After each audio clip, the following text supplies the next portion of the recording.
지역균형 뉴딜과 그린 뉴딜을 함께 녹여내는 작업들을 이 지역에 있는 의원님들과 함께 진행하고 있습니다.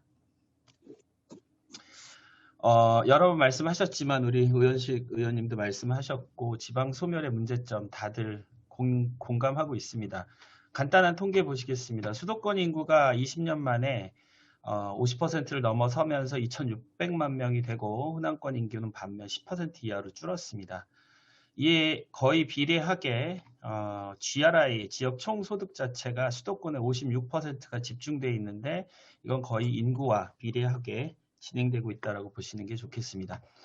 그리고 호남권 역시 GRI가 8% 정도밖에 되지 않습니다. 이건 대부분의 수도권 집중에 해당하는 정책들의 문제가 있었던 것으로 파악이 되고 2005년에서 2019년의 지방 소멸 지수를 보시면 그냥 왼쪽과 오른쪽의 지도만 보시더라도 색깔이 확연히 다른 걸 보실 수 있을 것입니다.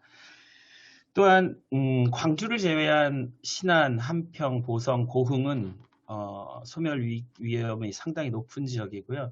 전남 전체 또는 전북을 포함하는 이 전체 지역들이 노란색이나 주황색, 빨강색으로 보고 계십니다. 호남 지역 30%가 20년 내로 사라질 위기에 있습니다. 이런 지방 소멸의 악순환 고리를 끊어야 되는 시점이고 생활 공동체라고 하는 전국의 큰 광역 경제권 자체가 필요한 시기에 와 있다라고 지역균형 발전 뉴딜에서도 충분히 강조를 해왔다라고 생각을 합니다. 이런 지방 소멸을 막기 위해서는 광역권의 경제권이 반드시 중요한 상황이고 수도권의 2,600만 명과 서남권의 510만 명, 작은 수도권들이 4개 내지 5개 정도 만들어져야 지방 소멸이 사라질 것으로 생각이 됩니다. 이런 방향으로 정의로운 전환이라고 하는 그린 뉴딜을 진행을 하고 있습니다. 기후변화를 체감하고 계시고 전국뿐만이 아니고 전 세계에 있는 기후변화를 통한 재해, 재난들을 직접 경험하고 계실 겁니다. 유럽을 중심으로 작년이 2020년이 탄소 중립 원년으로 이제 시작이 돼 있고요. 2050년까지는 100% 재생에너지를 만들어내겠다라고 하는 각 국가별로의 계획들입니다. 결국은 지역균형 뉴딜의 성공 포인트를 그린 뉴딜로 잡고 가자면 재생에너지 확대가 결국은 지역 산업의 중심이 될 수 있다는 가능성을 한번 엿볼 수 있었고요. 우리가 몰랐을 뿐인데 세계는 이미 정의로운 전환 중에 있습니다. 2010년도와 2020년을 비교했을 때 신재생에너지 발전 추이가 10배 이상을 증가했고요.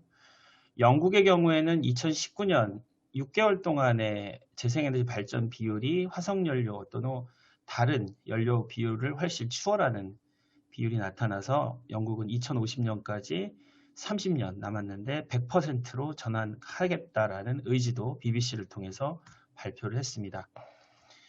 많은 분들이 역시 또 의심스러워하는 부분들이 평균 발전 비용 단가입니다. 태양광인과 태양열이 있는데 태양열은 이제 돋보기로 열을 모아서 에너지를 내는 거니까 효율이 많이 떨어지는 부분이 그럼에도 불구하고 화석연료 비용 범위에 들어와 있고요. 태양광, 반도체 패널 같은 경우는 2010년에 10년 전에 380원이었던 단가가 지금은 70원 단가로 화석연료보다 훨씬 싼 단가로 떨어져 있습니다. 해상풍력은 이미 10년 전에 화석연료 범위에 있었고 육상풍력은 이미 더 싼 단가로 떨어져 있습니다.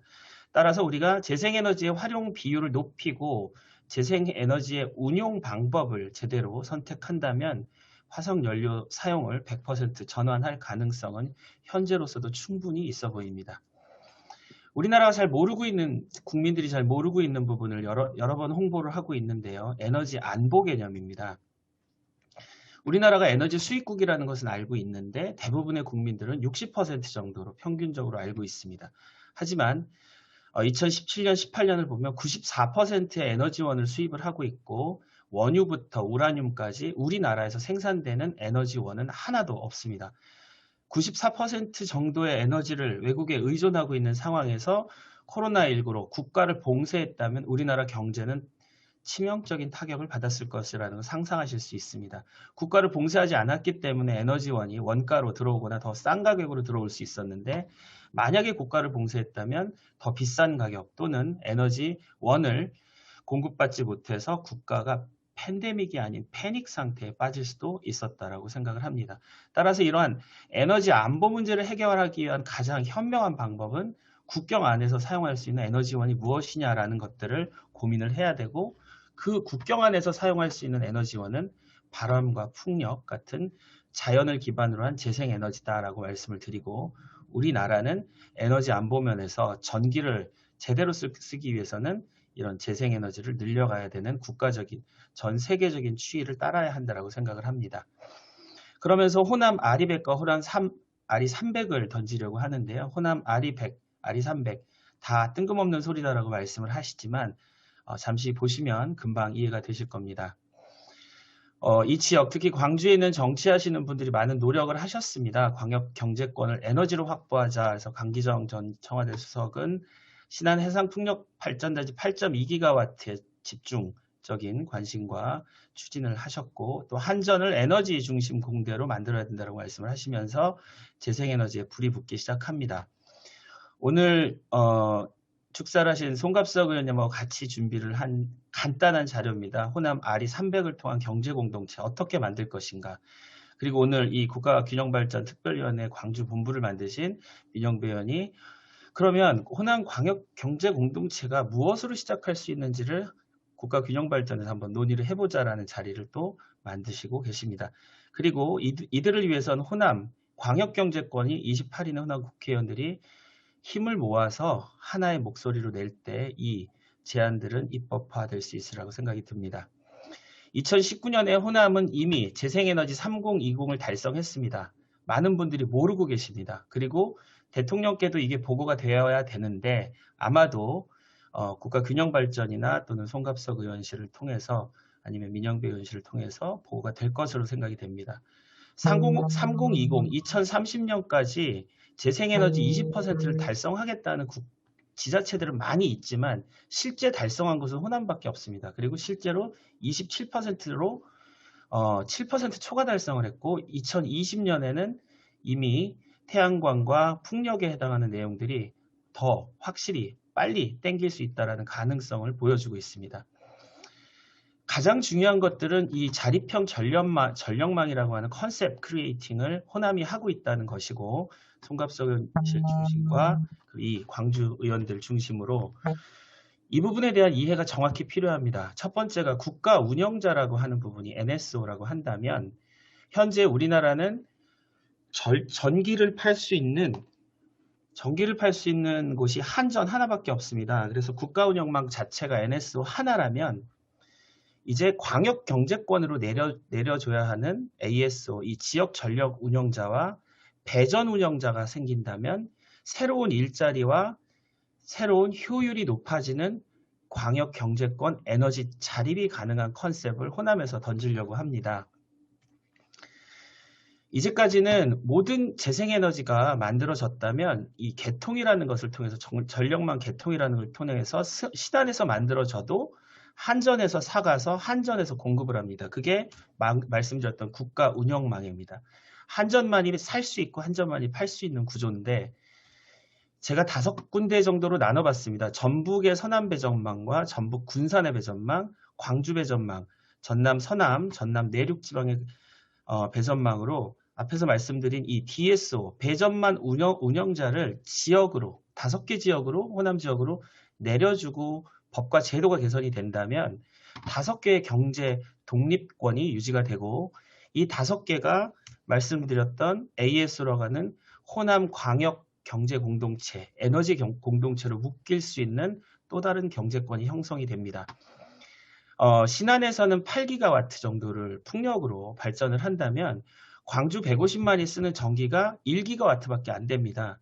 8기가와트가 만들어지면 호남 안에서 쓰고도 전기가 남습니다. 그럼 그런 것들을 어떻게 할 것이냐, 이게 이제 호남 아리100, 호남 아리200, 호남 아리300으로 연결이 되는 구도들입니다. 현재 이렇게 빨갛게 보고 계시는 곳들이 발전소고요.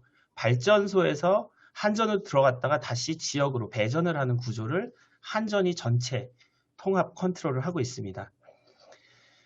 서남 배전망, 요쪽만, 아래쪽, 요 부분만 한번 다시 자세히 보신다면 풍력, 재생에너지, 태양광, 수소, 에너지 등등이 발전원으로 자리를 잡고 각각의 발전된 것들을 그 지역에서 소모하는 에너지 경제권을 독립성을 유지한다면 배전망을 운영하면서도 일자리가 엄청나게 창출이 되고 각각의 이 재생에너지 발전원들을 관리하는 곳에서도 엄청난 일자리가 만들어집니다.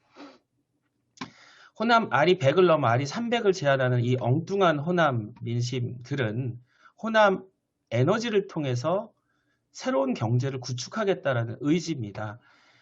첫 번째 1단계로 2030년까지 탄소 중립하겠다. 불가능해 보이지만 10년 안에 호남은 탄소 중립이 가능한 지역입니다. 따라서 지역 내 총 전력 소비량과 지역 내 총 에너지 발전량은 말씀드렸듯이 신안 해상풍력단지 하나로도 충분히 탄소 중립이 가능한 지역입니다.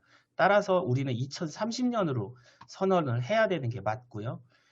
2단계로 호남 아리 200은 2031년부터 40년까지 넷제로를 통한 에너지 완전 자급자족. 앞에서는 탄소 중립이었지만 2040년까지는 가능한 100% 재생에너지를 발전원으로 만들어 보자라는 의지입니다. 이것은 지역에 있는 의원님들 28분과 지자체장 3분이 결심만 하면 충분히 진행 가능한 이야기입니다. 그리고 나서 국내 타 지역의 재생에너지를 공급할 수 있는 에너지 자립률을 제고하자는 계획이고요. 예를 들자면 동남권 같은 경우는 재생에너지로 이 발전을 하기가 어려운 지역입니다. 이유는 원전이 많이 분포되어 있고 원전을 통해서 에너지를 만들어내는 곳이기 때문에 남는 에너지를 외부 동남권 메가시티 같은 곳으로 보내자라는 게 2040년까지의 계획입니다.